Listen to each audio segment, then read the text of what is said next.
Welcome back to Book Rake. In this video we're going to be talking about summer reads, because summer might look a little bit different this year, but that doesn't mean we're not craving our usual summer reads, those fun, page-turning, engaging stories that we would ideally like to be reading on a beach, but we'll settle for reading on a campsite, in our local park like I'm doing, maybe just lying on your bed playing the sound of waves crashing and pretending that you're on holiday. Wherever you are, staycations in 2020 are the new vacations. So these are the 9 books you're going to want to pack in your imaginary suitcase. So the first book we're packing in our suitcase is Only You by Kate Eberlin. This is a super romantic story about Letty and Alf who meet in Rome at an Italian class and discover they have this shared passion for dance. So they have this amazing bond, they end up waltzing together around the Piazza Navona. It's super romantic and lovely. But both of them are hiding secrets from their past, the secrets that made them leave England in the first place.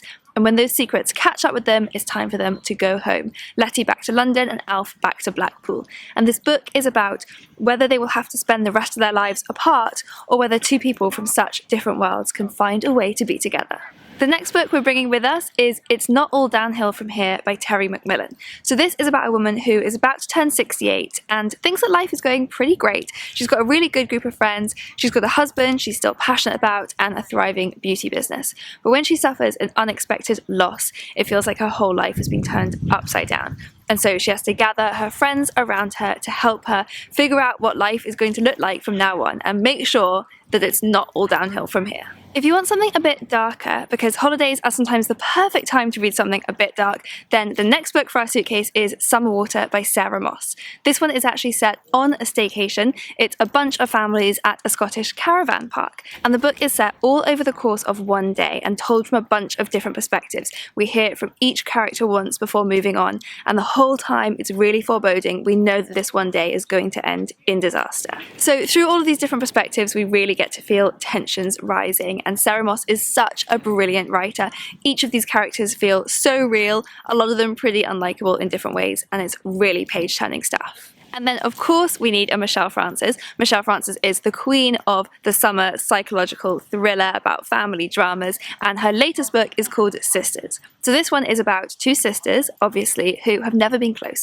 One of them is the favourite child, and they both know it. So this one summer, one sister invites the other to stay at her luxurious Italian villa, hoping this will be a chance for them to bond. But the second they're together, tensions just keep rising, and then something shocking happens. And all of a sudden, these 2 sisters are forced to rely on each other, despite not really trusting each other at all.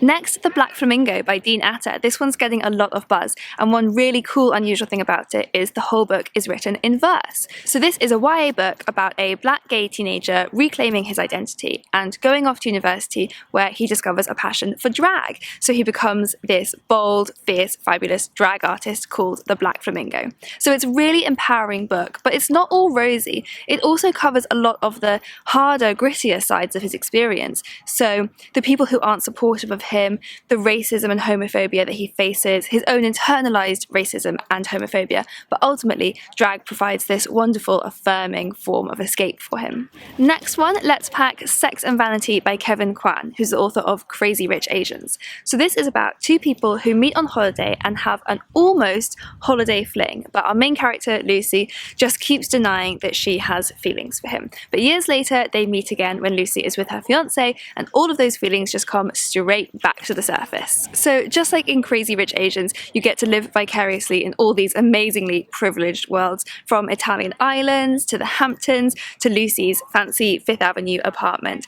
But it's also a retelling of Room with a View. So it's this really romantic story as well as a comedy about 2 people from different cultures. Now, I love reading books in summer that are very much set in summer, where you can just feel the heat on every page. And the book Heatstroke by Hazel Barkworth, as you can tell from the name, very much fits that. Heatstroke is set on this really hot summer where it's just too hot to sleep. And one day, a teenage girl doesn't come home. So the main character of this book is Rachel, who was this girl's teacher and whose daughter was this girl's best friend. And she becomes completely fixated on this disappearance, which leads her down this really dark path of obsession and reveals there is a lot more going on to this story. And another summer thriller, All My Lies Are True by Dorothy Comson. So this is actually a sequel to the book The Ice Cream Girls, which came out 10 years ago. So this is a very long-awaited sequel. And this book follows Verity, the daughter of Serena from the original book, just as she is about to be tried for attempted murder.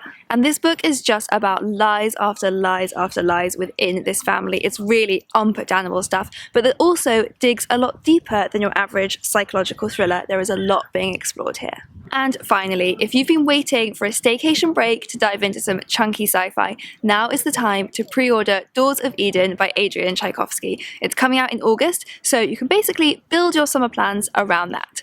So this is a sci-fi mystery, Adrian Tchaikovsky at his absolute best. 4 years ago, Lee and her girlfriend Mal set out looking for monsters on Bodmin Moor, but only Lee came back. But now, 4 years later, Mal has reappeared. But where has she been all this time? And more importantly, who has she been working for? It might turn out the monsters they were looking for were real after all. So for more summer reading recommendations, we recently made a video all about the books everyone is going to be talking about this summer. So I will link to that here so you can click through and give it a watch. And I would also love to know your recommendations for the books you think we should all be reading this summer. So do leave us a comment below. See you next time!